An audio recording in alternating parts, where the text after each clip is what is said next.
This narrative explores the connection between mythology and engineering, demonstrating that ordinary life can be just as fascinating as legendary stories.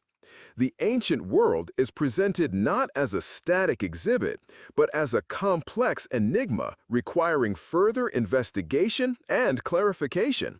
Many crucial elements remain undiscovered. The first point. Ancient Babylonian mathematics employed a base 60 numeral system, explaining the 60 minutes in an hour and 360 degrees in a circle. Significantly, they utilized fractions resulting from division by 3, 4, 5, and other numbers due to 60's high divisibility. Their clay tablets from the 3rd millennium BCE include tables of squares and cubes. This means that during the early stages of pyramid construction, Mesopotamian mathematicians were already tackling problems comparable to those encountered in 7th grade. The second point. Public latrines in ancient Rome were more than just sanitation. They were a vital component of city life. Constructed with stone benches featuring cutouts, a drainage channel, and a sponge on a stick for cleaning, they were practical and well-designed. Crucially, however, these facilities were used communally. People used them to conduct business, debate, and exchange gossip. They functioned much like a cafe, but without the coffee. Archaeological evidence reveals numerous examples of these structures, ranging from Ephesus to Ostia. Inscriptions have even been discovered, such as, "He who writes here, let him know, his hands will become shorter." This might be considered the earliest equivalent of "do not write on the walls." Third fact. In Knossos, the capital of the Minoan civilization, there was a palace with more than 300 rooms, staircases, a sewage system, and even a ventilation system. This was 1,500 years before the Common Era. The myth of the Minotaur's labyrinth, one theory suggests, originated here, not due to a belief in the monster, but because the palace's layout was so complex that it was easy to become lost within its walls. The archaeologist Arthur Evans, who unearthed it at the beginning of the 20th century, initially believed he had discovered a royal retreat. He later understood that he had found an entire city within a city. The fourth point. The application of cosmetics by the ancient Egyptians served not only an aesthetic purpose. Black eye paint, created from lead compounds, functioned as an antiseptic in small quantities, offering protection from infections. In the intense sunlight, it also lessened glare and reduced eye irritation. Studies conducted by researchers at the Louvre and Sorbonne demonstrated that these ointments stimulated the skin's immune response. Consequently, ancient fashion was a type of street medicine, highly developed for a time 3,000 years before our era, as ChatGPT pointed out. The fifth fact, Cleopatra's native language wasn't Egyptian, but Koine Greek, a simplified form of Greek common across the Hellenistic world. She was a member of the Ptolemaic dynasty, Macedonians who arrived in Egypt following Alexander the Great. For nearly 300 years, her predecessors governed Egypt without learning the language of the local inhabitants. Cleopatra, however, was different. Plutarch records that she spoke several languages, Egyptian among them. This wasn't simply a show of respect for her people, it was a political maneuver. The goal was power, not linguistic interest. The sixth point concerns the Assyrians' preference for frightening details. King Ashurbanipal's commissions for artwork celebrating victories resulted in vivid depictions of slain enemies, mountains of plunder, and prisoners with amputated hands. It is noteworthy that Ashurbanipal himself may have been the most learned of all conquerors. He amassed a vast library for his era, comprising over 30,000 clay tablets. These tablets included the Epic of Gilgamesh, medical treatises, astronomical records, and correspondence. These tablets are now housed in the British Museum, with a significant portion still untranslated. Fact number 7. During the Han Dynasty in China, 2nd century BCE, a functional seismograph was known. It was a bronze vase decorated with dragons and surrounded by bronze frogs. Inside was a pendulum. Earthquakes caused the pendulum to move, releasing a ball from a dragon's mouth into a frog's mouth. This indicated the earthquake's direction. The scientist Zhang Heng is credited with the invention. Although the precise design is disputed, archaeologists and engineers agree the principle is valid. Consequently, the concept predated the Richter scale by 18 centuries. Point 8. Ancient Greek sculptures were vividly colored. The notion of pristine white marble statues is a misconception from later periods. In ancient times, the eyes of Athena were painted. Apollo's lips were colored, and hoplite shields were also decorated. Mineral pigments were employed, and the sculptures were then coated with wax. The reason for the paint's disappearance? Sun and rain caused the paint to fade, leaving only dust by the 19th century during excavations. Only infrared photography and microscopy revealed the truth. Antiquity was colorful. Later, a different image was created, statues embodying silent grandeur. But originally, they were vibrant and expressive. Ancient India, in the 3rd millennia BCE, possessed a highly developed sanitation system. Indus Valley civilization cities like Mohenjo-Daro and Harappa had functioning sewage systems removing wastewater from houses.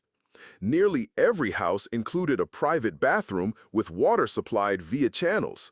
Brick-paved streets were sloped to facilitate rainwater drainage. Domestic hygiene in Rome 1,500 years later was significantly less advanced. The engineering achievements of India at that time exceeded those of its contemporaries and many subsequent empires. Fact number 10. The Spartans did not construct city walls. Plutarch stated that they considered their warriors to be the city's strongest defense. This wasn't merely a figure of speech. For centuries, Sparta remained undefended and no one attempted an attack. The core of their system was not architecture, but rather education. From the age of 7, boys entered agoge, a rigorous training program emphasizing stamina, discipline, and silence. Conquering an army whose soldiers subsisted on black broth and slept on reed mats proved to be a difficult task. Fact number 11. A unique mechanism existed in ancient Alexandria, the vendilium, a temple door that opened automatically when a priest put a sacrifice on the altar. This was among the earliest automatons. Hero of Alexandria, the inventor, employed steam and a system of levers. Heat from the fire expanded air within a concealed reservoir, generating pressure to power the mechanism. Those visiting the temple believed the door's opening was divinely ordained. However, the mechanism functioned according to the laws of physics.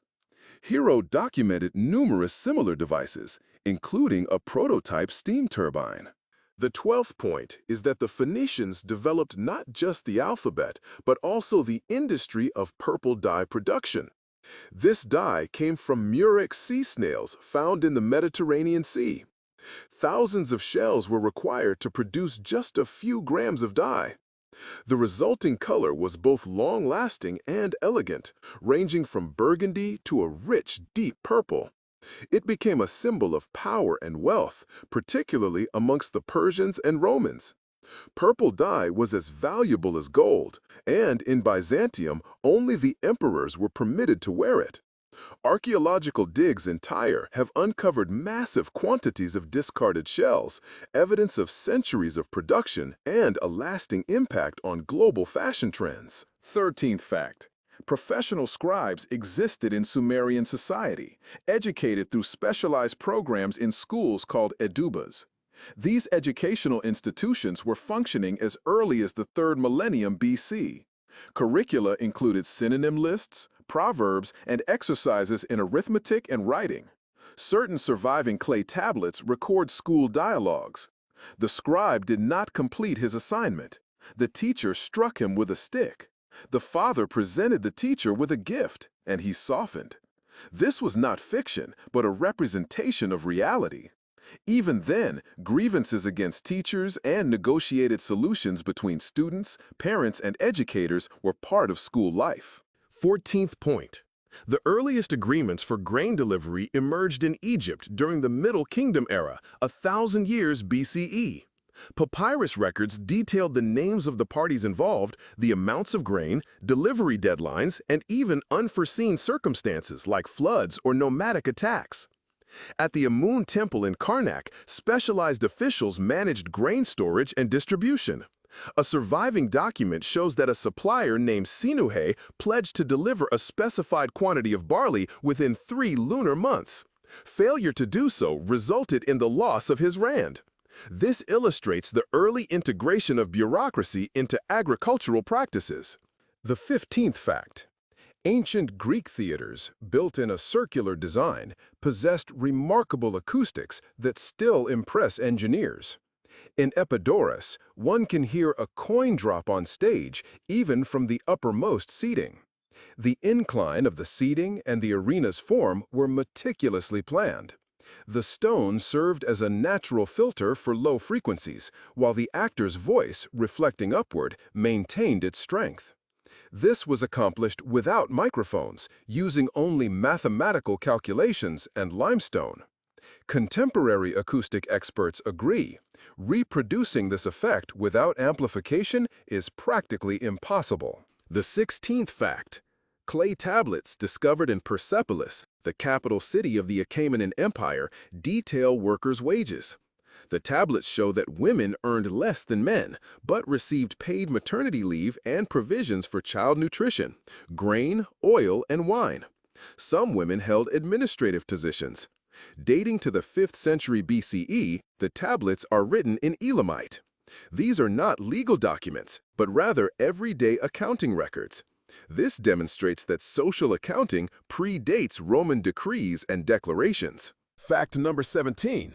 Pythagoras was a prominent mathematician and also the head of a religious community characterized by rigorous discipline. His adherents refrained from consuming beans, believing that they housed the spirits of the departed. Prospective students underwent a 5-year period of silence before being accepted into his teachings. Pythagoras himself did not leave any written works. All knowledge of him is derived from his students' accounts. These accounts ascribe to him near magical abilities. He allegedly recalled his past lives, controlled the weather through his voice, and possessed the ability to leave his physical body. It was not simply a geometry study group, but a full-fledged cult with a code, ceremonies, and a nearly deified teacher. Fact number 18. A stone pillar from the reign of Ashoka, the Indian emperor of the 3rd century before the Common Era, bears inscriptions promoting tolerance, the rejection of violence, and compassion for animals. Ashoka's ascension to power followed a devastating war with Kalinga, resulting in the deaths of tens of thousands. Following this carnage, he embraced Buddhism and initiated significant reforms. The inscriptions read, "The sovereign considers all subjects his children," and "There should be no killing of living beings." This represents an early effort to integrate moral principles into governance. Similar pillars served as a moral compass, standing throughout his vast empire. Fact number 19. The soldiers of Alexander the Great's army were issued personal water filters, basic nets used to purify water from rivers and marshes. This was not a benevolent act, but a necessity for survival. Their campaigns took them through hot and swampy regions where intestinal infections proved more deadly than enemy weapons. Moreover, latrine placement in the camps was rigidly regulated, always downstream. Despite the presence of unsanitary conditions, the Macedonian army displayed remarkable mobility. A key factor was simple but effective hygiene. 20th fact. Excavations in Thebes, Egypt, yielded the discovery of what are considered the earliest known prostheses, dating to the 13th century BCE. One example is an artificial big toe crafted from wood and leather. This prosthesis was designed to attach to a sandal, enabling the wearer to walk normally. Significant wear suggests consistent use. It served not as a mere symbol, but as a functional tool. Contemporary orthopedists and bioengineers have successfully recreated this prosthesis in a laboratory setting, verifying its functionality. Walking with the replica results in minimal limping. This demonstrates that ancient medical practitioners not only practiced healing, but also engaged in experimentation with human biomechanics. Marriage contracts were common in Mesopotamia from the 2nd millennium BCE onwards. These contracts specified both the property rights of the spouses and their expected behavior. A wife, for example, risked losing a portion of her dowry if she publicly insulted her husband. The husband, in turn, was required to return his wife to her father's home if he could no longer provide for the family. Penalties for infidelity were included in some contracts. These agreements were inscribed in cuneiform on clay tablets and sealed by witnesses. Consequently, marriage was viewed as a socio-economic contract with enforceable penalties. The 22nd fact. Common Egyptians seldom addressed the pharaoh by his personal name. They typically used the phrase Lord of the Two Lands, or the shorter term, House, Per, the etymological root of the word pharaoh. The pharaoh represented not just an individual, but a living embodiment of power, a blend of earthly and divine authority. Inscriptions in temples read, "The pharaoh gave bread," even if the distribution of bread was carried out by someone else. The term Per first emerged in the 15th century before the Common Era. Initially referring to the palace, it eventually became synonymous with the ruler himself. In this way, an architectural term evolved into a royal title, and the structure became a symbol of power. The 23rd fact. Athletes in antiquity participated in the Olympic Games completely nude. This practice wasn't motivated by aesthetics, but by tradition. The belief was that clothing prevented the body from showcasing its perfection. The term gymnasium itself originates from the Greek word gymnos, meaning naked. Before competing, athletes would rub themselves with oil and then dust themselves to avoid slipping. Victors were awarded olive wreaths and lifelong support from their polis. Defeated athletes received almost nothing. Some, ashamed, did not even return to their homes. The Olympics served not as games, but as a test of social standing. 24th fact. Celtic society did not possess a written language system. However, they employed professional memory keepers, the Druids. These individuals received extensive training spanning many years, memorizing hundreds of poems, legal codes, and religious rituals. According to Caesar, a Druid's education could extend to a period of 20 years. Knowledge transmission relied entirely on oral methods. Written records were viewed as a violation of sacred customs. Certain texts were conveyed through song, utilizing specific rhythms and melodies to ensure accuracy. Consequently, the collective memory of the Celt depended not on libraries, but on the memories of individuals. Oral tradition proved as effective as written tradition, simply operating under a different methodology. The 25th fact. Ancient Uruk, one of the earliest cities in the world, had a population exceeding 50,000 in the 3rd millennium BCE. In contrast, Athens, during the time of Socrates, had a population of around 30,000. Uruk featured streets, temples, administrative structures, a sanitation system, and a well-established food distribution network. It is widely believed by historians that cuneiform writing on clay tablets originated in Uruk. The city was organized into districts with specialized functions: religious, artisanal, and commercial. Citizens paid taxes in grain, and all economic affairs were managed by scribes. Uruk was, in essence, a megacity long before the term was coined. The 26th fact. Pre-Inca civilizations of South America constructed roads across the Andes Mountains without employing the wheel. The Wari culture serves as a prime example. They created paved pathways, suspension bridges crafted from grasses, stone steps, and directional markers. They possessed knowledge of wheels. Archaeologists have unearthed wheeled toys. However, these proved impractical in the mountainous terrain. Llamas, capable of transporting goods along narrow trails, were utilized instead of carts. Therefore, the transportation revolution was achieved not through technological innovation, but through environmental adaptation. Not what to invent, but what is unnecessary. This represents exceptional logistical skill disguised as simplicity. The 27th fact. Archaeological excavations on Crete unearthed a board game dating back approximately 3.5 millennia. This game is known as the Game from Knossos. The artifact consists of a wooden board inlaid with gold, ivory, and faience. The game board is divided into squares, with receptacles for game pieces located nearby. While the precise rules remain unknown, it's believed to have been similar to backgammon or other games involving the movement of pieces, much like the Royal Game of Ur. It's possible that priests also participated in the game. Consequently, even amidst the grandeur of palaces, collapses, and seismic activity, people found time for recreation and made it opulent. 28th fact. The army of the Hittite Empire, a powerful state in the second millennium before the Common Era, had military intelligence.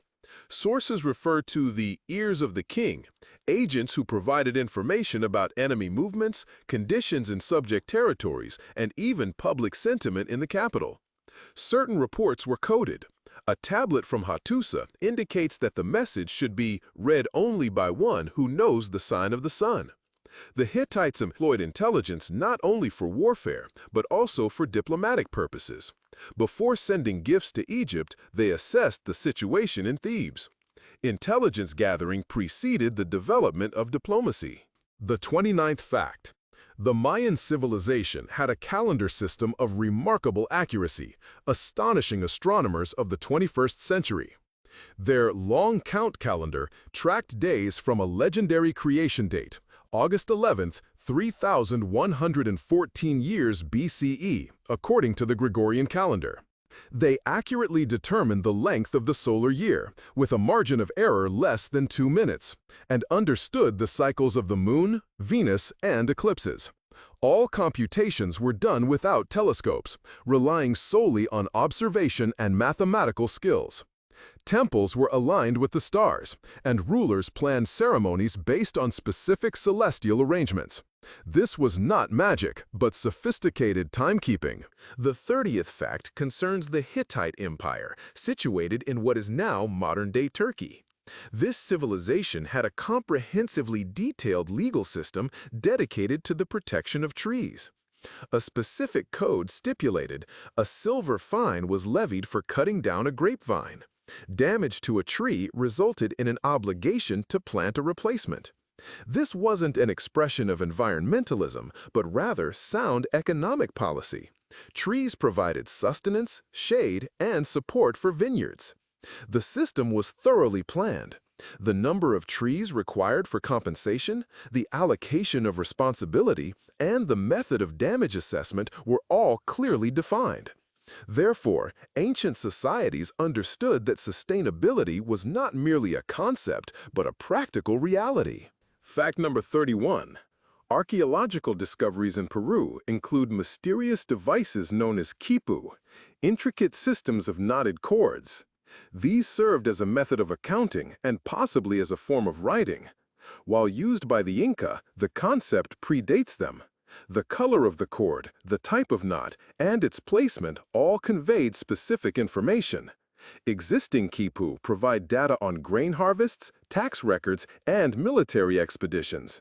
Some contemporary linguists hypothesize that complex quipu may have contained textual information, though this remains unverified.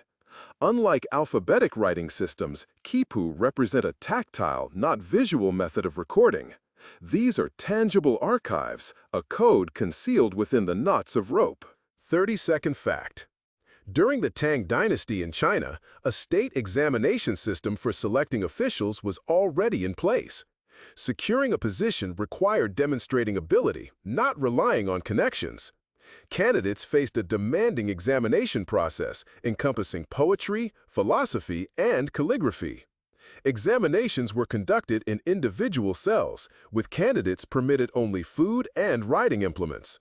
The examinations extended to a maximum of 3 days.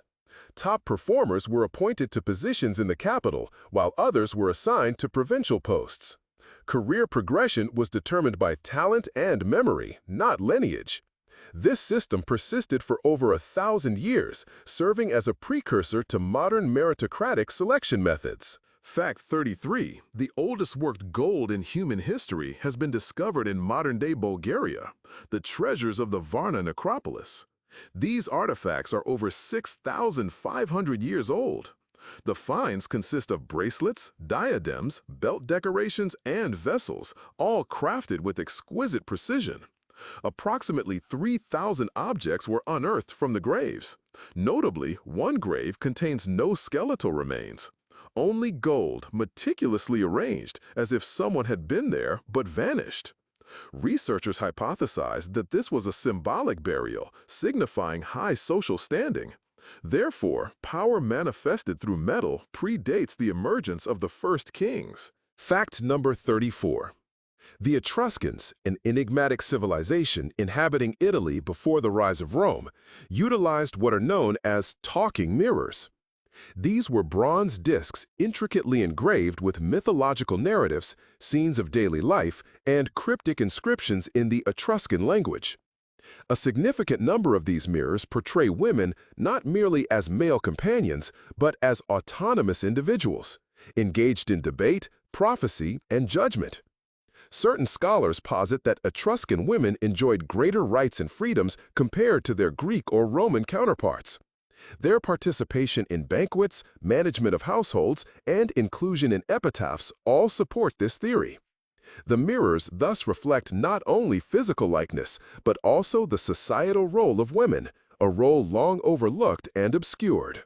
35th fact. Mesopotamian canal construction employed floating leveling instruments to maintain consistent water levels. These consisted of wooden boxes with floats and markings, allowing workers to monitor even water flow and prevent bank flooding.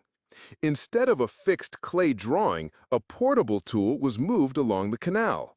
Archaeological evidence, including texts from the reign of King Hammurabi, confirms the existence of these devices. This demonstrates that hydraulic engineering was a precise science, utilizing instruments comparable in accuracy to those of the ancient world, not merely a matter of engineering. 36th fact. During the Bronze Age on the island of Crete, a script called Linear A was employed. It has not yet been deciphered. Inscriptions bearing these symbols have been discovered in Knossos, Phaistos, and other Minoan settlements. The script exhibits a structured format, recurring formulas, numerals, and tabular arrangements. It is hypothesized that it served as a system for inventory record-keeping. Nevertheless, the language of the script remains unidentified.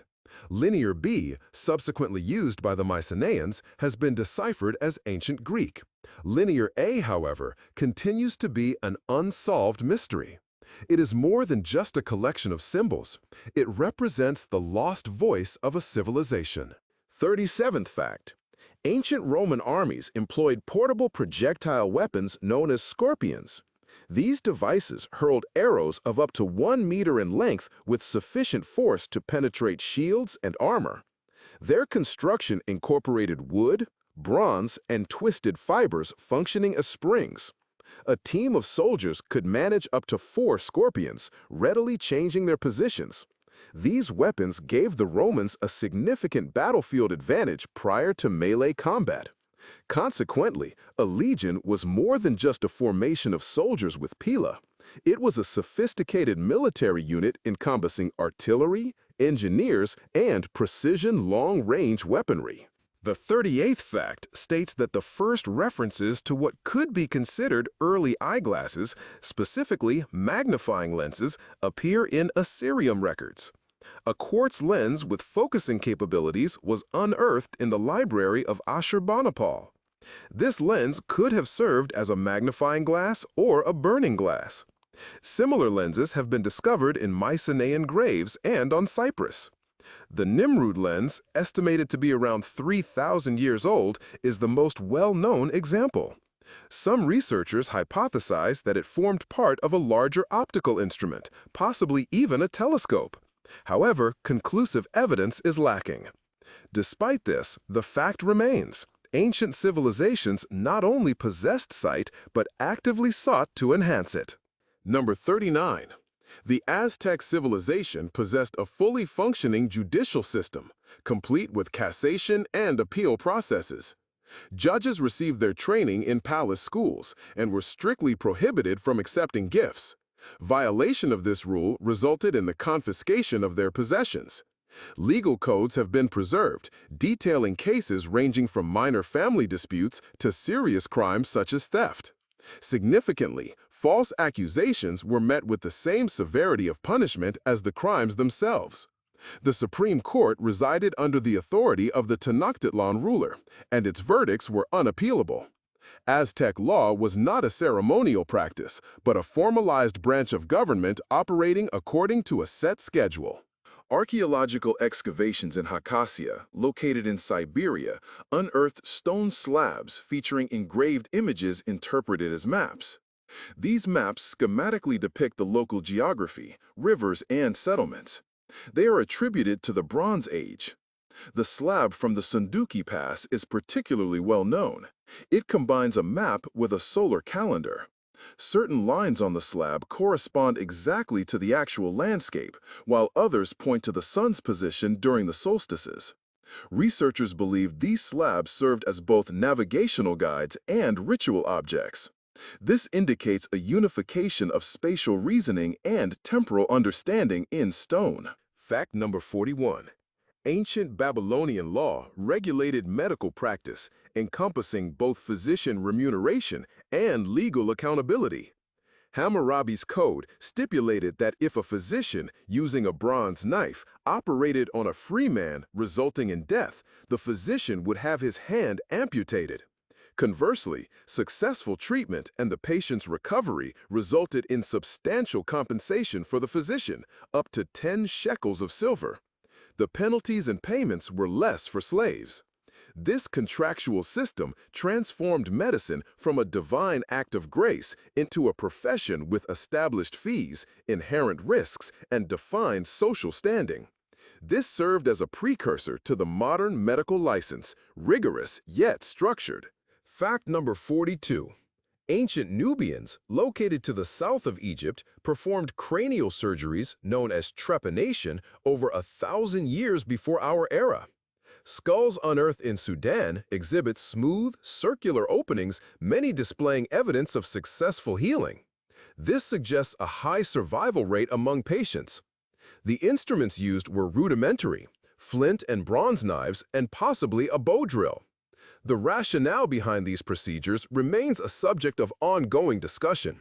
Some researchers propose a therapeutic purpose for treating injuries, while others suggest a ritualistic function.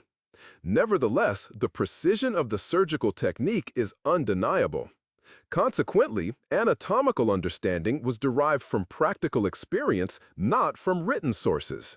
43rd fact, Teotihuacan, situated in central Mexico, was built thousands of years before the Aztecs. Its design included straight streets, specialized districts for artisans, and areas for foreign populations. This was America's first megacity with a system of zone development. The Avenue of the Dead housed temples, residential buildings, and markets. Archaeological discoveries reveal the presence of dozens of ethnic groups, among them the Maya. Such a diverse population suggests extensive trade, diplomatic relations, and advanced urban planning. The rulers of Teotihuacan remain unidentified. Nevertheless, at its height, the city's population reached 200,000, a number similar to that of Imperial Rome. Fact number 44. Ancient Greece showcased not just astronomical observation, but also the creation of sophisticated astronomical instruments. A prime example is the Antikythera mechanism, a bronze artifact recovered from the ocean floor at the start of the 20th century. This device functioned as an analog computer.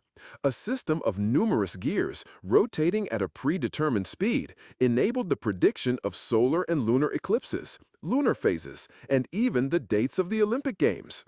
Its complexity rivals that of 17th century clocks, yet it predates them by at least 1,000 years. Lost to history, the Antikythera mechanism is considered the first ancient computer. The city of Lagash in Sumer witnessed the first historical record of the concept reform around 24 centuries ago.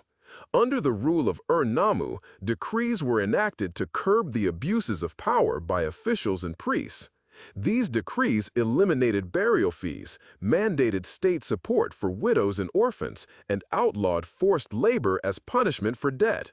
Ancient inscriptions proclaim he gave freedom to the people of the city. The word amargi symbolized this liberation. This was not a revolution, but a delicate attempt to achieve a balance between authority and the populace.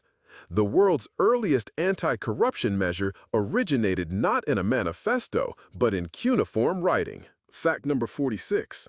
The ancient Greek judicial system utilized all-seeing judges, jurors chosen randomly in large quantities. In 5th century BC Athens, court sessions could involve up to 1,500 individuals concurrently.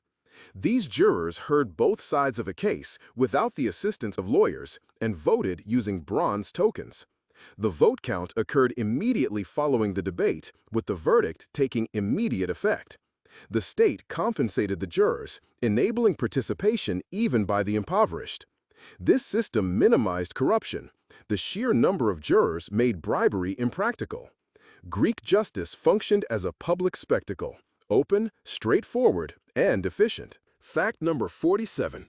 Women in Sparta possessed the right to own land, inherit property, and even exercise in gymnasiums.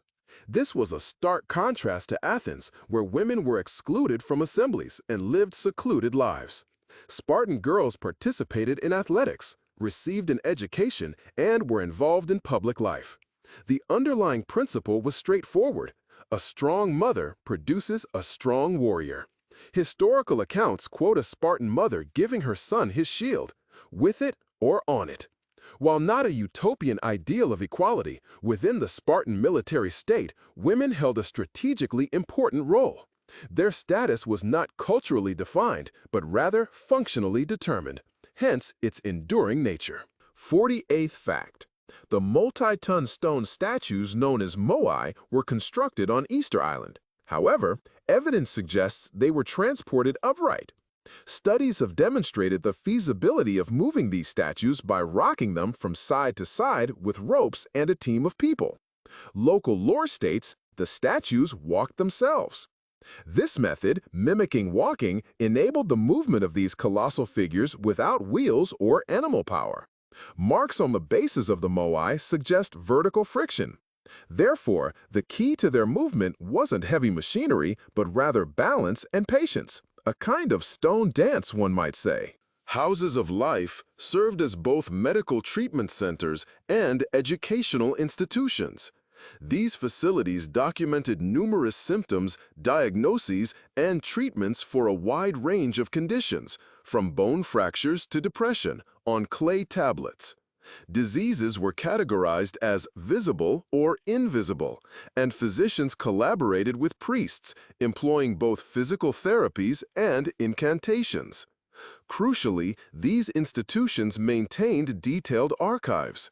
Physicians were required to memorize medical texts, meticulously record treatment outcomes, and transmit this knowledge to their students. This system fostered a comprehensive medical education alongside practical experience. Babylonian medicine prioritized empirical observation and knowledge preservation over ritual, predating Hippocrates by many centuries. Number 50. During the Viking Age, Scandinavian populations possessed clandestine metallurgical centers situated in marshlands. Archaeological excavations have unearthed furnaces used for smelting iron from bog ore. These locations were meticulously hidden from enemy forces to safeguard the production of swords and axes. The process was technologically advanced. The ore underwent roasting, followed by sintering in clay crucibles, with subsequent slag removal. The refined iron served in the creation of weaponry, nails, and shipbuilding components. Production followed a seasonal pattern, yet was highly organized. Workers resided nearby, ensuring a supply of wood and providing site security. Consequently, even during the so-called Dark Ages, economic activity demanded logistical planning and confidentiality. Fact number 51. During the Shang dynasty in ancient China, people utilized divination bones, ox shoulder blades, and tortoise shells. Questions were carved onto these bones, posing inquiries to the spirits. Following the burning of the bone, interpretations were made based on the resulting cracks. The questions were precise. Should an attack commence tomorrow? Will the emperor's wife give birth to a son? Will the gods ensure a bountiful harvest? These artifacts represent the earliest known examples of Chinese writing. They served not only as a magical practice, but also as a component of daily administrative tasks, existing on the boundary between the secular and the sacred. After use, they were stored in archives and subsequently interred, marking the conclusion with the communication with the divine. Fact number 52. Roman civilization utilized specialized road maps known as itineraria. These maps detailed routes, including distances between way stations and significant landmarks. The most renowned example is the Pertinger Table, a substantial scroll illustrating the comprehensive network of Roman roads extending from Britain to India. Roads are depicted linearly, resembling modern subway maps, yet incorporating the actual names of cities, postal stations, and lodging establishments. Travelers, government officials, and military personnel all employed these maps. Consequently, Rome functioned not merely as a geographical territory, but as a sophisticated logistical system where movement was governed by a predetermined plan rather than chance. Number 53. The Xiongnu, a nomadic group ancestral to the Huns, possessed a strictly defined social hierarchy, as evidenced by official documents.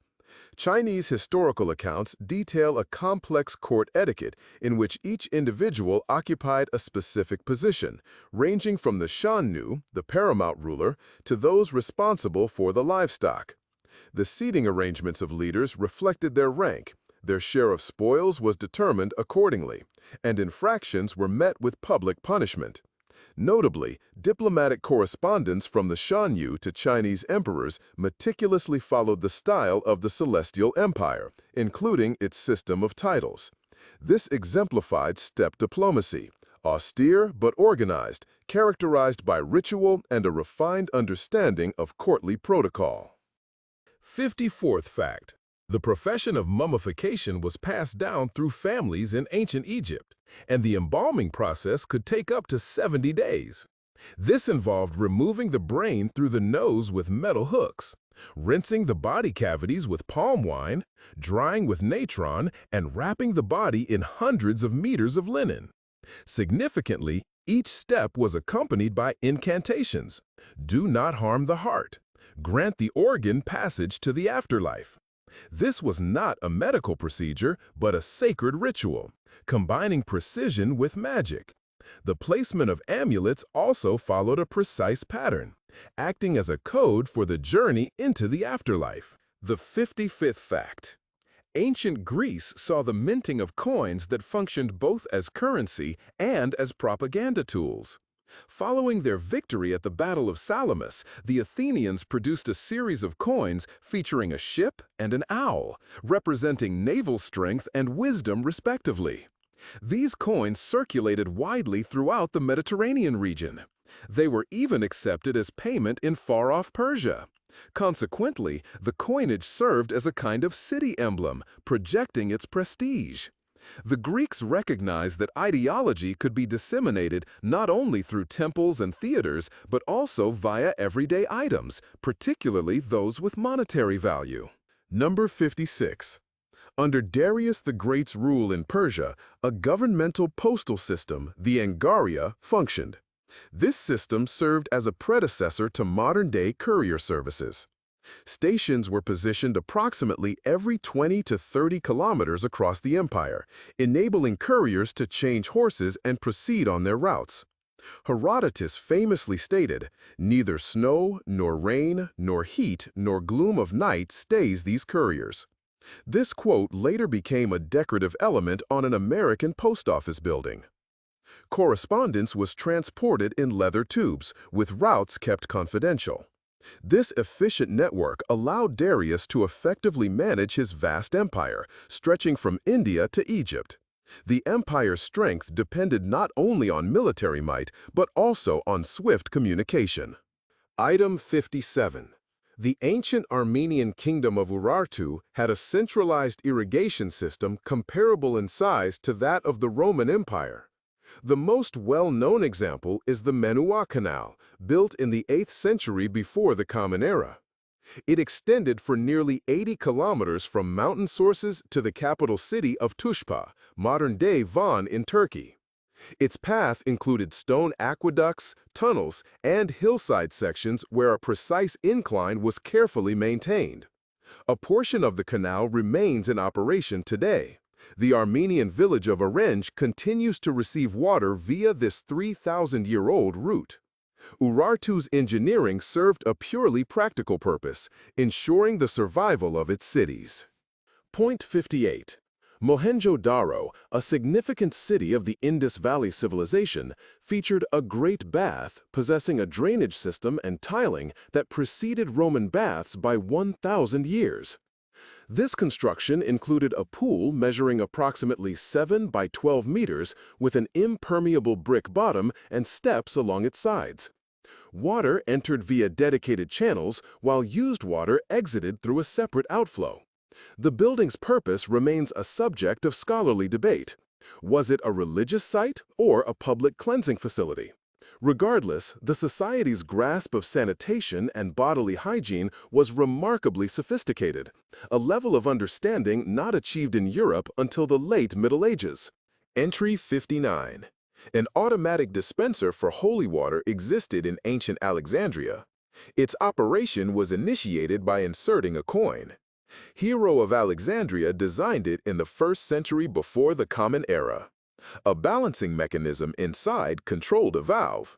The coin's weight opened the water flow, subsequently returning to its starting position. This was the world's first vending machine, though it provided not carbonated beverages, but blessed water. It was situated at temple entrances, where pilgrims preferred not to wait for a minister. Hero also developed numerous other automated devices: theater puppets, singing birds, and steam-driven doors. Engineering was becoming a form of entertainment. 61st fact. The ancient Iberians inhabiting the Iberian Peninsula possessed a writing system which remains incompletely deciphered. Its usage commenced in the 6th century before the Common Era. The Iberian alphabet incorporated elements of Phoenician and Greek scripts, yet developed independently, with some symbols representing syllables and others representing individual sounds. Inscriptions were created by scratching them onto stones, ceramic objects, and bronze plates. These inscriptions are geographically dispersed from Andalusia to Catalonia. Certain texts extend to a length of 100 words, however, none have been fully translated. This writing system appears to be on the threshold of understanding. Its structure is visible, but its meaning remains elusive. Behind it lies a lost language of a people who left no heirs. 61st fact. Ancient Rome employed the practice of damnatio memoria, the condemnation of memory.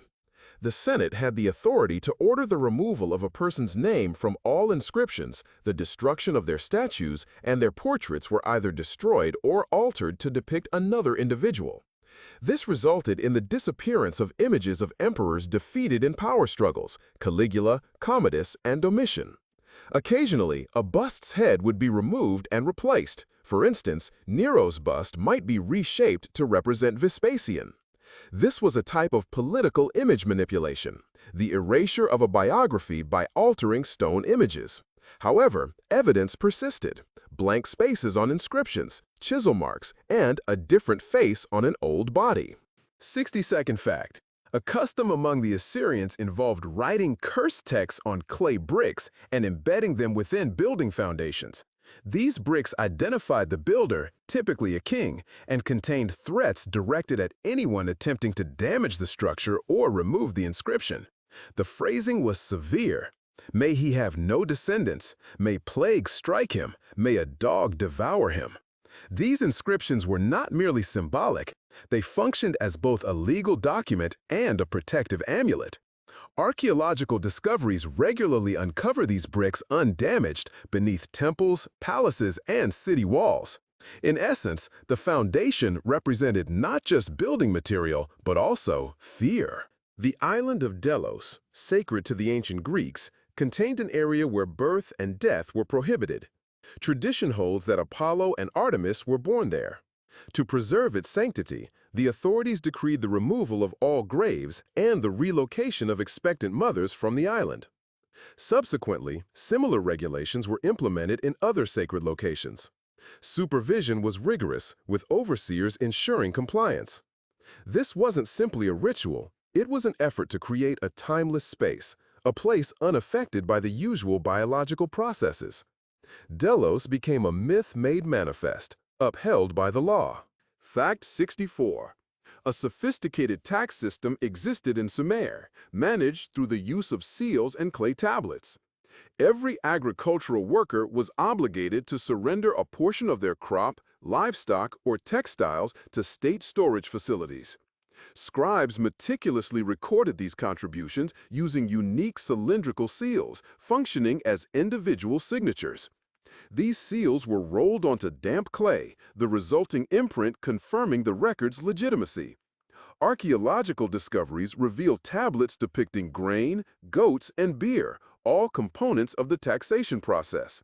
The Sumerian government oversaw tax collection not through verbal pronouncements, but through cuneiform script and seal impressions. The state budget originated in the fields and culminated in temple repositories. Point 65. Neolithic Saharan tribes utilized astronomical observatories, predating Stonehenge. Archaeological discoveries on the Nabta Playa Plateau in southern Egypt reveal stone circles and precisely positioned stelae exceeding 7,000 years in age. These structures marked the summer solstice and the rising of particular stars. Their function extended beyond simple observation. They served as a calendar for nomadic peoples, linked to rainfall patterns. The stone markers facilitated decisions regarding livestock migration and well-digging locations. The structures were not temples or burial sites, but survival tools manifested in the desert's geometry. The 66th fact. Ancient Carthaginians practiced a custom of trade offerings, small-scale replicas of goods presented to temples as expressions of thanks. These replicas included ceramic footwear, baskets with modeled bread, and clay barrels representing wine. Each item represented actual profit earned. These artifacts are frequently discovered in the temples dedicated to Tanit and Baal Haman. These were not sacrifices in the traditional sense, but rather acts signifying an agreement between the gods and the trader. While the Greeks considered this an offering, for a Carthaginian, it served as a receipt. The temple acted as a record of successful ventures. Fact number 67. Archaeological discoveries in southern Italy have brought to light bronze tablets bearing inscriptions in Oscan, the language spoken by the Samnite people. These tablets from Abella include religious rules and guidelines for festivals. The writing direction is right to left, using an alphabet resembling the Etruscan script. Unique terminology is present. For instance, the word for priest, metaclove, remains a subject of ongoing scholarly discussion regarding its exact meaning. The Samnites left behind limited written evidence, yet these tablets reveal a codified religious system independent from Roman influence. During the Iron Age, their writings focused not on myths, but on practical instructions for ritual practices. Number 68. The Inca people had an extensive network of roads, the Capac Ñan, also known as the Royal Road, which linked the Andes from Quito to Cusco and on to Chile. This road system stretched for more than 30,000 kilometers. It wound its way through mountain slopes, incorporating bridges, tunnels, and high mountain passes exceeding 4,000 meters in elevation. The route included resting places, storage facilities, signal towers, and relay stations for Chokskis, runners who transmitted messages and supplies across immense distances in just days. Communication was achieved through kipo, knotted cords, routes were learned by heart, and schedules were strictly adhered to. The Inca built their empire not through conquest, but through infrastructure and skilled craftsmanship in stone. Fact 69. In Elam, an ancient kingdom situated in what is now Iran, women held the title of Great Royal Wife in the 3rd millennium BCE. Their influence extended beyond ceremonial duties. Evidence from inscribed tablets and seals reveals their active participation in governance. They engaged in correspondence, administered temples, and controlled their own lands. Shimpuhu, for instance, issued numerous instructions for the building of a sacred site. Her name appears on an official inscription alongside the king's, in equal prominence. This demonstrates her status as a significant political actor. During a time when women's voices were seldom documented, hers is distinctly audible. 70 facts. A bronze calendar was discovered in Germany, in the vicinity of the ancient settlement of Mainz. The artifact is a disc with engraved notches and holes, tentatively dated to the 1st century before the Common Era. The calendar illustrates the division of the year into lunar months, incorporating corrections for the solar cycle. It's thought to have been employed by Druids, Celtic priests, and learned men. The calendar highlights significant dates related to harvesting, sacrifices, and assemblies. It's more than just a timekeeping device, it's a life plan. The abstract notion of year was made concrete, a disc with holes showing, tomorrow, the day of the gods. The city of Harappa, a major center of the Indus civilization, utilized personal seals, carved stone squares featuring animal depictions and pictograms. Archaeological excavations have unearthed thousands of these artifacts, each unique and unrepeated. It is believed that these seals functioned as signatures for merchants or owners of goods. A number of the seals possess holes, suggesting their use as amulets or tokens. Nearly every seal includes a short inscription, remaining undeciphered to the present day. This was not a writing system in the conventional sense, but rather a personal cipher. Goods marked with such a symbol were protected not by divine intervention, but by the individual's personal mark. 72nd fact. Etruscan burial chambers were traditionally adorned with frescoes illustrating scenes of banquets, dances, and sporting events. Numerous such tombs discovered in Tarquinia present a striking contrast, festive celebration instead of mourning. The figures in the frescoes are shown laughing, drinking wine, playing flutes, and performing pole vaulting. This is not an indifference to death, but rather a perception of it as a transition to another, equally vital state of being. The Etruscan concept of the afterlife is a continuation of earthly life, characterized by merriment and music. The artistic message is clear. Death is not oblivion, but another room within the expansive dwelling of existence. 73rd fact. Prior to the rise of Islam, ancient Arabian culture featured poetic tournaments held in marketplaces and oases. The most renowned of these was the Ukaz tournament, located near Mecca. Poets competed in composing qasidas, lengthy odes celebrating generosity, ancestral prestige, and the beauty of a beloved. Outstanding poems were inscribed on silk using gold ink and exhibited on the Ka'ba's walls. These hanging odes, or mu'allaqat, formed the basis of Arabic poetic tradition. Crucially, this served as a means of conveying historical accounts, legal principles, and ideology through a memorable rhythmic structure. The poet functioned not merely as an embellishment, but as a custodian of tribal memory. Fact number 74. Ancient Nubia employed a matrilineal system of inheritance for the throne. Power transferred not from father to son, but through the sister. A Kandake, a female ruler, could govern in the name of the dynasty. Amanisha Keto is the most well-known example, successfully defending against a Roman invasion led by Gaius Petronius in the 1st century BCE. Roman accounts portray her as a very strong woman, blind in one eye. Artistic representations show her with royal insignia, weaponry, and garlands, signifying her full authority as a sovereign. Female leadership in Nubia was not an anomaly, but a firmly established institution, complete with its own seal, army, and the power to declare war. 75th fact. The Phoenicians developed not only the alphabet, but also a system of promissory notes functioning as a payment method. In cities such as Tyre and Sidon, traders exchanged tablets inscribed with symbols representing obligations, repayment deadlines, and witness names. Certain of these documents have been discovered on lead plates, a measure against counterfeiting. Trade spanned vast distances, from the Levant to Gibraltar, and these bills of exchange eliminated the need to transport silver or gold. The Phoenician writing system gained widespread adoption, and their debt instruments foreshadowed abstract currency. The genesis of modern banking began with a clay signature. 76th fact.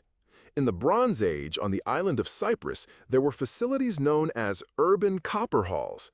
These were storage areas for copper ingots molded in the shape of ox hides, each weighing around 30 kilograms. These ingots functioned as both raw material and currency. Archaeological excavations in Enkomi and Kalavassos have unearthed dozens of such storage facilities. Significantly, the ingots bore stamps identifying the supplier and the buyer. This indicates that contractual agreements governed metal trade 3,500 years ago. Production, transport, and record-keeping were all systematically managed. While coins were centuries away, copper already served as a form of money, taking the shape of an ox. 77. Ancient China, Zhou dynasty, saw the operation of ritual colleges, institutions focusing not on warfare, but on etiquette and proper behavior in various settings, receptions, temples, meals. Observance of ritual was deemed fundamental to state stability. Knowledge of bowing, precedence, silence, and speech was believed essential for national order. The Book of Rites details a curriculum starting at age 3, culminating in perfect men at 30, masters of emotional control. Music, gestures, and attire were integral parts of the education. Consequently, Zhou culture cultivated not soldiers or officials, but individuals promoting societal harmony. The 78th fact highlights archaeological finds in Halstead culture Celtic settlements, demonstrating significant trade with Greece and the Orient. Discoveries include wine amphorae, Greek pottery, and amber ornaments.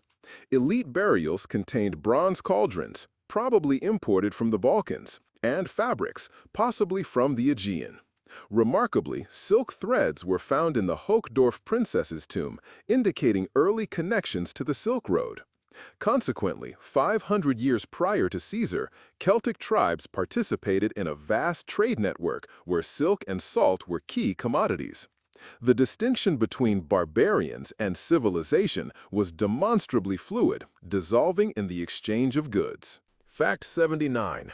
Nineveh, the Assyrian capital, housed a dream archive, a compilation of tablets documenting the dreams of kings and priests, including their interpretations. A single entry reads, "If a person sees a house burning, there will be war. If flying, victory in the north." The purpose of this archive wasn't artistic expression. It served as an intelligence and political tool. Priests provided training in discerning significant dreams from insignificant ones, with certain dreams viewed as prophetic, capable of influencing royal decrees. Consequently, personal experience translated into concrete actions. Dreams functioned as official reports, with official validation and resulting repercussions. Fact number 80. In South Arabia, in the Sabaean kingdom, an elaborate system of irrigated terraces converted mountain slopes into productive farmland. Its construction spans centuries, culminating in the Merib Dam, a structure exceeding 500 meters in length, complete with a complex network of canals, locks, and diversion channels. This dam enabled the cultivation of grapes, grains, and dates in the desert environment. Every irrigated plot was meticulously documented, and in the event of dam failure, the entire population participated in its repair. Following the dam's collapse, the kingdom declined. Consequently, water served not only as the source of life, but also as the cornerstone of the political system. Control of water resources equated to control of the state. 81st fact. Ancient India possessed the knowledge of steel forging techniques long before the Industrial Revolution began. A prime example is wood steel, also known as Damascus steel, which was exported to Persia and the Arab world. Its creation involves smelting iron with charcoal in sealed crucibles to achieve carbon saturation. This resulted in a metal of high strength and a distinctive pattern. Wood swords were flexible, resisting breakage, and easily cut through other blades. References to this metal appear in texts dating back to the 1st century before the Common Era. Europe would not encounter such technology for another 1,500 years, a fact that would greatly surprise them. 82nd fact. The Maya had not only a hieroglyphic writing system, but also a highly developed numerical system incorporating the concept of zero, 800 years prior to the advent of Arabic numerals. Their system was vigesimal, with a dot representing 1, a horizontal line representing 5, and a shell representing 0. This enabled complex calculations, such as dating, cyclical calculations, and astronomical predictions. The Dresden Codex includes tables of solar and lunar eclipses precise to the day. For the Maya, 0 held no philosophical significance. It was purely a practical computational tool. This renders their mathematics not antiquated, but genuinely modern. 83rd fact. Ancient Rome saw the existence of women's organizations that functioned as a blend of guilds and social clubs. One example is the Collegium Mulierum Textricum, a group of women weavers who held meetings, levied dues, and even maintained an altar. These groups could arrange for burial services, host celebrations, and advocate for their members' rights. Some possess statues within temples dedicated to goddesses like Juno and Minerva. Deprived of formal political power, women established independent structures with genuine autonomy. The Collegium offered both protection and a forum where women could express their own views beyond their roles as wives and mothers. 84th fact. In the 12th century, on the Isle of Lewis, Scotland, renowned chess pieces were crafted. These pieces were unearthed centuries later, buried beneath peat. Carved from walrus tusk and whalebone, each piece possesses a unique facial expression. The berserker pawn pieces, depicted biting shields, are especially striking.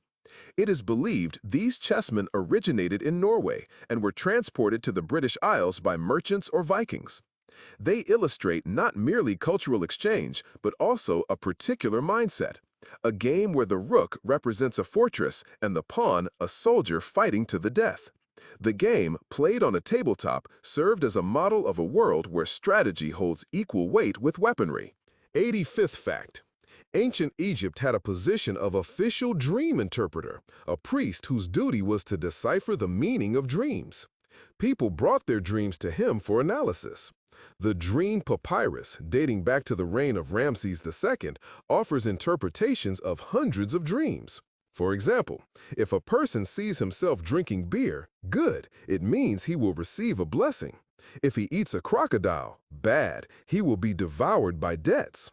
These dream interpretations were categorized, organized, and even factored into decision-making processes. This was not a personal but a state-sponsored form of psychoanalysis. Communication with the afterlife was achieved through dreams, yet the resulting conclusions were entirely worldly, to construct or not, to wed or not. 86th fact. The Pergamum Kingdom, a competitor to Alexandria, invented parchment, a thin, strong animal hide, as a substitute for papyrus. This was due to an embargo. The Egyptians ceased papyrus exports, fearing competition in the book market. Pergamon's artisans perfected the technique of hide processing, resulting in a smooth and long-lasting material. The new material was more durable and allowed writing on both sides. By the Middle Ages, parchment had replaced papyrus, and the city's name became synonymous with the material itself. This illustrates how a single ruler's political decision can lead to a technology that survives cities and kingdoms. 87th fact. Ancient Rome had a specific role. Auctor funerum, the funeral organizer. This individual wasn't merely a gravedigger, but rather the master of ceremonies for the funeral rites. He hired mourners, coordinated with musicians, and determined the procession route to the cremation site. Affluent families produced elaborate displays, featuring speeches, ancestral theatrical masks, and nighttime torchlight processions. Interestingly, funerals served as a platform for political maneuvering. Speeches were delivered, alliances formed, and wealth ostentatiously displayed. Death transformed into a public event, with the Auctor Funerum acting as the director, possessing a single opportunity but a large audience. Fact number 88. During the Yayoi period of Japan, approximately 300 years BCE, graves contained mirrors, bronze ears, and dataku bells interred with the bodies. These bells were without clappers, incapable of producing sound, functioning instead as talismans or indicators of social standing. Their surfaces were adorned with images, rice fields, deer, and birds. Archaeological findings suggest the use of dataku in agrarian rituals to solicit rain or express gratitude for a bountiful harvest. Their burial served as offerings to the deities of the earth. Consequently, in Japan, metal served not merely as weaponry, but as a link between humans and the natural world. Fact number 89. Archaeologists discovered bronze plaques in the Eidion Andron cave on Crete, the legendary birthplace of Zeus, featuring supplications to the deity, precursors to modern good luck charms. Inscriptions on these plaques include requests for health, abundant harvests, and love. Certain plaques are shaped as hands, eyes, or feet, visually representing the body part requiring healing. Known as ex voto, these artifacts were either buried or placed in caves. This formed a pagan archive of aspirations, each word a bid to circumvent fate, to solidify the wish in bronze and therefore hasten its realization. 90th fact.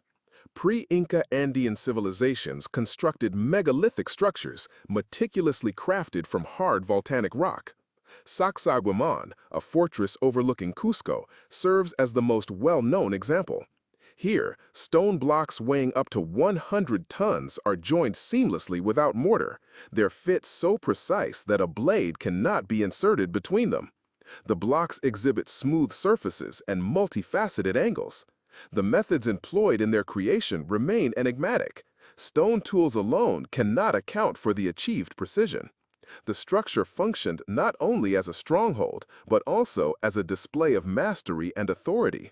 For these builders, stone was not an impediment, but a malleable material subject to geometric principles. The Library of Ashurbanipal contains discovered astrological writings. These writings meticulously record eclipses, comets, and planetary motions, specifying dates, observation sites, and anticipated outcomes. A passage reads, "If the moon disappears in the west, the kingdom of Elam will weaken. If a star moves backward, a messenger should be sent to Uruk." These observations were maintained over centuries, with astronomers working in rotating teams. Their focus was not solely on astronomy, but on the correlation between celestial events and terrestrial politics. Essentially, this was a chronicle not of the cosmos, but of courtly affairs, documented under the watchful gaze of the stars. Fact number 92. In Dmanisi, located in modern Georgia, the remains of Homo erectus, dating to 1,800,000 years ago, have been discovered. The findings demonstrate care for the infirm. One skeleton belonged to an individual who had lost all their teeth but lived for many years after this loss. This suggests that they received food and support from others. Consequently, compassion predates the development of culture and writing. This represents the oldest known evidence of social empathy. In the absence of temples, legal codes, and empires, support and care still existed. Humanity predates civilization. Fact number 93. Ancient Hittite society utilized oaths containing strong imprecations, incorporating descriptions of environmental phenomena. A discovered text reads, "If you break your word, may the mountains melt like wax in fire. May the fields become salt, and your family like a puddle after rain." These oaths were publicly recited in the presence of divine statues and recorded on clay tablets or bronze plates. These documents are unearthed in the Bogaskoy archives. This functioned not simply as a moral pledge, but also as a legal and religious act, complete with specified timeframes, witnesses, and defined penalties. The oath represented not just a promise, but a binding agreement with a higher power. Fact number 94. In the Lascaux Cave, estimated to be 17,000 years old, the wall paintings include not only animals, but also figures with a repetitive pattern of dots and lines. Several researchers suggest these are early attempts at recording information, perhaps connected to lunar cycles or animal migration patterns. The recurring elements hint at a counting system. Should this theory prove accurate, these would represent some of the earliest calendars in history, created by hunters who lacked writing skills but possessed keen observational abilities. The art, in this instance, serves not as decoration, but as a record. Survival instructions are encoded within the charcoal and ochre pigments. Fact number 95. A settlement of ancient humans has been found in Siberia on the banks of the Lena River. Their homes were built from mammoth bones. The bones were placed in a circle and animal skins were stretched over them. One such dwelling includes more than 100 bones, among them large skulls. These structures are dated to 20,000 years ago. Therefore, this was not a temporary shelter, but a carefully planned home. The people did not merely hunt for food. They also engaged in design, considering factors such as structural integrity, insulation, and resource availability. This represents an architecture of ice and bone, where survival became an engineering challenge. Fact number 96. The ancient Greeks had automated theatrical performances, mechanical plays driven by the power of water or steam. Heron of Alexandria details a theater in a box, in which figures moved in a circular path, sets changed, thunder was simulated, and fire was displayed. This all occurred without the involvement of human actors. These mechanisms depicted scenes from mythology, such as the Judgment of Paris or the Return of Odysseus. Viewers observed the movement of divine characters across the stage, controlled by a hidden mechanism. These devices combined art and engineering to create a marvelous spectacle, and no actor could ever miss a performance. Fact number 97. Sparta's ancient system of government involved two kings, each possessing two thrones. This dual monarchy comprised two rulers from separate royal lineages, the Agiids and the Eurypintids. One king commanded the army during military expeditions, while the other governed the city and its internal affairs. The death of one king did not affect the other's position. A successor was selected solely from within their respective dynasty. This governmental structure ensured a balance of power and minimized the possibility of a seizure of power. However, the king's authority was subject to the Council of Elders, the Gerousia, and the Popular Assembly, which could overturn decisions made by either king. Therefore, Spartan monarchy was firm, yet not absolute, similar to a knife held securely by two hands. 98. Mesoamerican cultures utilized codices, books crafted from fig tree bark, treated with lime, and folded in an accordion style. The Maya, Aztec, and Mixtec civilizations employed these codices to document calendars, historical accounts, and mythological narratives. A prominent example is the Codex Borgia, a richly illustrated manuscript detailing sacrificial rituals, astronomical occurrences, and days of significance. Reading these codices differed from conventional page-by-page reading. It involved a diagonal approach, considering color and symbolism resembling a game. Scribes underwent extensive training, and the codices themselves were treasured as sacred relics, serving not only as repositories of knowledge, but also as vessels for the divine. Colonialization led to the destruction of most codices. However, the surviving examples remain testaments to exceptional visual thinking. Number 99. Fact. The ancient Thracian people who lived in the Balkan region held music in high regard, integrating it into their mystical ceremonies and rituals. According to legend, Orpheus hailed from this area. Archaeological discoveries include bronze flutes, harps, and lyres, as well as murals depicting a musician at the center surrounded by priests and warriors. The inclusion of musical instruments in some graves suggests their function as guides to the afterlife. Music wasn't merely entertainment, it was a powerful force believed capable of controlling animals, deities, and even death itself. Thracian art found its voice in ritual, serving as a language of the soul.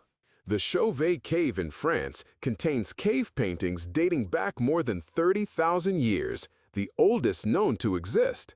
The paintings depict horses, rhinoceroses, lions, and bison, utilizing perspective, movement, and shadow to create depth and realism. Certain scenes possess an almost animated quality. Animals are shown with multiple heads, possibly to convey the impression of running or turning. The pigments used were ochre and charcoal, sometimes combined with animal fat. The identity of the artist remains a mystery.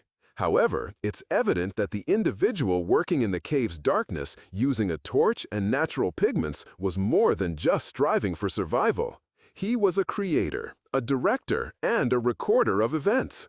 Art originated not with frames and signatures, but with the breath within the stone itself.